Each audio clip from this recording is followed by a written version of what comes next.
오늘 시편 56편 말씀으로 우리 가운데 오신 하나님 말씀의 은혜가 우리 안에 넘치기를 원합니다.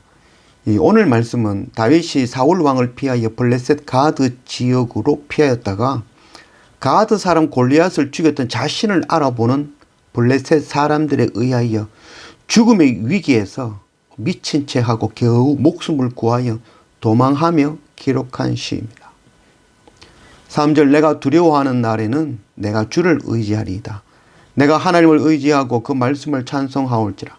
내가 하나님을 의지하였은즉 두려워하지 아니하리니 혈육을 가진 사람이 내게 어찌하리이까. 이 죽음의 경각에 달한 상황에서 하나님을 구하고 기도할 수 있는 것이 참 믿음입니다. 저도 말은 이렇게 하지만 정말 어려운 일이죠. 저도 살면서 여러 위기를 겪었지만 그때마다 하나님을 구하며 엎드리지는 못했습니다. 절체절명의 위기를 닥쳐봐야 그 사람의 믿음을 확인할 수 있습니다. 다윗은 블레셋 가드에서 가드 사람 골리앗을 죽인 자신을 알아보는 그 가드 사람들, 그 앞에서 두려워하며 그 가운데 오직 하나님을 의지하고 기도하며 엎드린 것입니다. 마태복음 10장 28절 몸은 죽여도 영혼은 능히 죽이지 못하는 자들을 두려워하지 말고 오직 몸과 영혼을 능히 지옥에 멸할 수 있는 이를 두려워하라. 오늘 4절 말씀에 보면 혈육을 가진 사람이 내게 어찌하리까. 다윗의 고백이죠. 두려워하지 않는 것이 믿음이 아니죠. 우리는 육을 가진 사람으로 당연히 두렵죠. 다윗은 가드 아기스 왕 앞에서 두려워 살기 위하여 미친 사람처럼 행동하며 목숨을 부지하였습니다.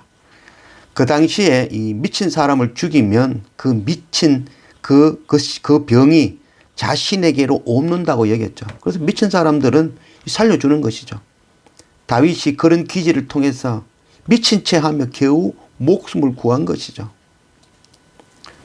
우리는 육에 속한 자로 때로는 배고프고 아프고 눈물나고 슬프고 두렵지만 그럼에도 불구하고 하나님을 구하고 찬양하며 예배하는 것이 참 믿음입니다.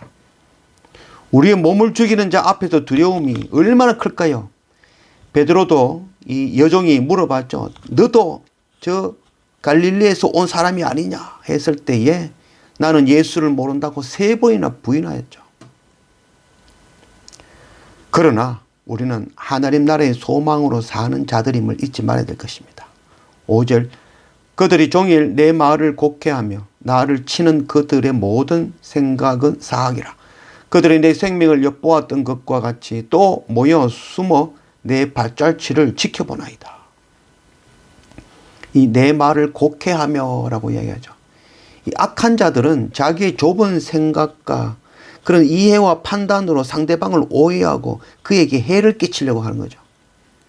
세상의 가치관과 이 세상의 방법과 하나님의 세계관과의 그런 마찰, 이것이 마지막 우리가 살아가는 그런 싸움, 전쟁이라고 할 수 있겠습니다.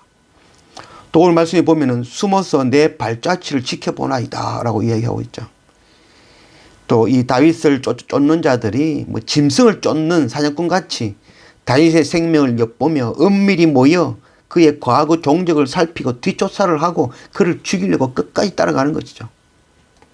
당을 지어 악을 도모하는 사람들은 용감하지도 못한 자들이요 당당치도 못한 자들입니다. 주님을 잡고자 하는 자들이 모이함이 이와 같았습니다. 마태복음 5장 38절 또 눈은 눈으로 이는 이로 갚으라 하였다는 것을 너희가 들었으나 나는 너희에게 이르노니 악한 자를 대적하지 말라.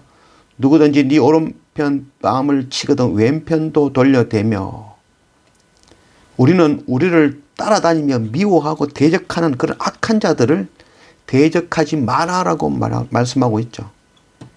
악인은 자신의 그 악에 의해서 멸망할 것입니다.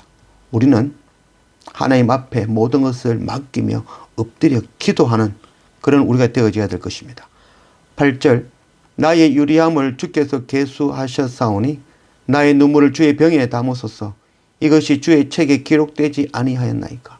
내가 아뢰는 아래 내 원수들이 물러가리니 이것으로 하나님이 내 편이심을 내가 아나이다. 우리의 삶이 때로는 광야를 유리함 같을 때가 있죠. 그때는 정말 하나님도 보이지 않죠. 응답하지도 않고 그대로 주시는 것처럼 보일 때가 있죠. 정말 나를 내버려 두신 것처럼 보일 때가 있죠. 그러나 시간이 지나고 나면, 그때를 이기고 나면 그제야 광야에서 유리하며 아파하고 고난당할 때 하나님께서 나와 함께 하셨다는 것을 깨닫고 감사하며 기뻐하며 찬양하게 되는 그때가 반드시 올 것입니다. 오늘 말씀에 하나님이 내 편이심을 내가 아나이다. 하나님은 내 편이 아니라 하나님께서는 전 인류의 아버지로 하나님께서 모두의 편이죠.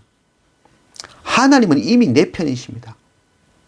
내가 하나님 편에 서야 되는 것입니다. 하나님 편에 설 줄 아는 그런 우리 모두가 되기를 원합니다. 11절 내가 하나님을 의지하였은즉 두려워하지 아니하리니 사람이 내게 어찌하리까. 사람이 내게 어찌하리까. 이 두 번 다시 반복하는 이야기죠. 사람들을 통해서 우리가 두려워할 필요는 없습니다. 물론 두렵죠. 그럼에도 우리가 두려워해야 될 상은 우리의 영원한 영을 주장하시는 하나님을 두려워해야 되는 것이죠. 다윗은 하나님을 의지하였으니 사람들이 자기를 어찌할 수 없을 것이라고 선언하고 있는 것이죠. 12절 하나님이여 내가 주께 서원함이 있사온즉 내가 감사제를 주께 드리니 주께서 내 생명을 사망에서 건지셨습니다. 주께서 나로 하나님 앞 생명의 빛에 다니게 하시려고 실족하지 아니하게 하지 아니하셨나이다. 이 죽음에 이르는 절체절명의 상황, 다윗은 하나님께 서원하고 있죠.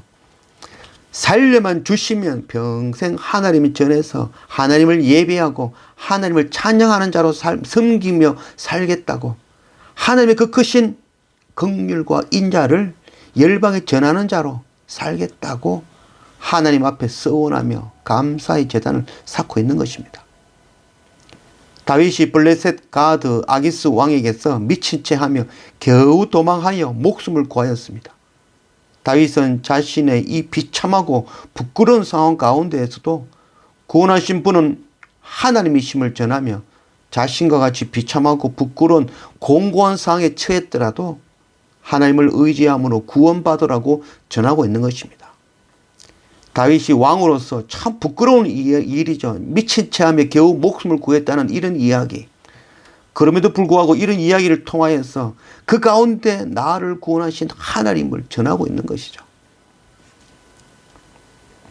부르심으로 구원을 체험한 자들은 성도가 되고 하나님을 경외하는 자가 되며 또 나를 죄에서 구원하신 그 하나님을 전하고 찬양하는 자가 되어야 되는 것입니다.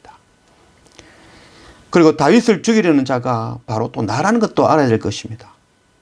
하나님의 말씀을 곡해하여 잘못 알아듣고 하나님을 원망하고 친구를 음해하기 위하여 뒷조사하고 뒷담화하고 음해하며 미워하는 자가, 그 자가 바로 나라는 것도 알아야 될 것입니다. 나의 죄를 깨닫고 날마다 상한 심령으로 우리의 마음을 찢고 회개하며 하나님만 의지하며 구하기를 원합니다. 그 크신 은혜 앞에 엎드리며 하나님을 사랑하여 하나님 아버지의 종의 종이 되어 문설주에 우리의 귀를 뚫고 종신토록 주를 섬기기로 서원하며 복음 전하기로 서원하며 감사의 제사를 드릴 줄 아는 그런 우리 모두가 되어지기를 원합니다.